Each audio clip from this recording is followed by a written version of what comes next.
Now, the rest of the story. Joseph was a tall young man, shock of chestnut brown hair, high forehead, aquiline nose, gray eyes. There was just enough country boy in his appearance to make big city folk nudge each other when they saw him coming. But Joseph had not traveled to the big city to mix in and get lost. He was there to study music. He had written to the most prestigious music school in town. The school had informed him of the date for his entrance examination. Joseph was confident. His own piano playing pleased him. His skill in counterpoint was more than adequate. And he thought he had an even greater advantage at 18. He was many years older than the average music school applicant. So he was more musically experienced. Well, the day of his examination arrived, and the boy asked to play something on the piano did, a capriccio by Austrian composer Henri Hertz. But the performance was acknowledged with raised eyebrows here and there. Why did Joseph want to enter music school, one of the professors asked. Did he wish to become a pianist? The young man politely answered yes, he would like to improve his piano playing. But more than that, he wanted to become a good all-around musician, maybe even a composer. Well, that last aspiration was greeted with more raised eyebrows. Had Joseph brought an original exercise, a composition of some sort to submit to the examiners? Oh, yes, he had. Fine. That would be all. Joseph would be notified of the jury's decision in a few days. July 9, the decision came. Admission denied.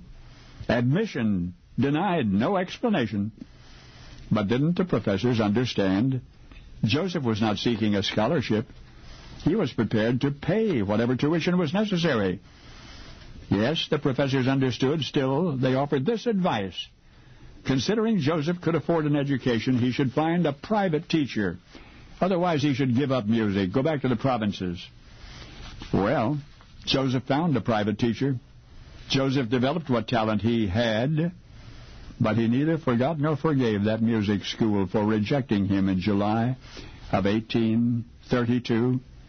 In fact, he had been turned away for petty reasons, that he was not a city boy, that the music school's classes were crowded, that his written exercise was rather ordinary. And imagine this, that he held his hands incorrectly while playing the piano. And at 18, he was considered too old to learn the right way. Incidentally, despite his discouragement, Joseph succeeded.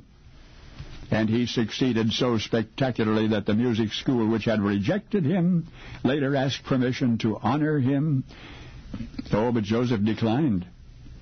He said, they wouldn't have me young, they can't have me old.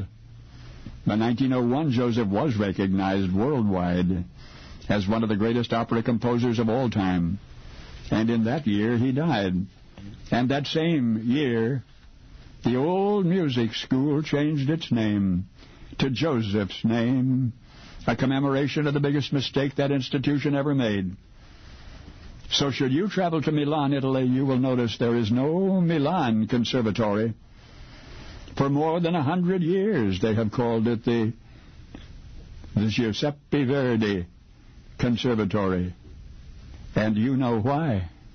Because now you remember him. Now that you know the rest of the story.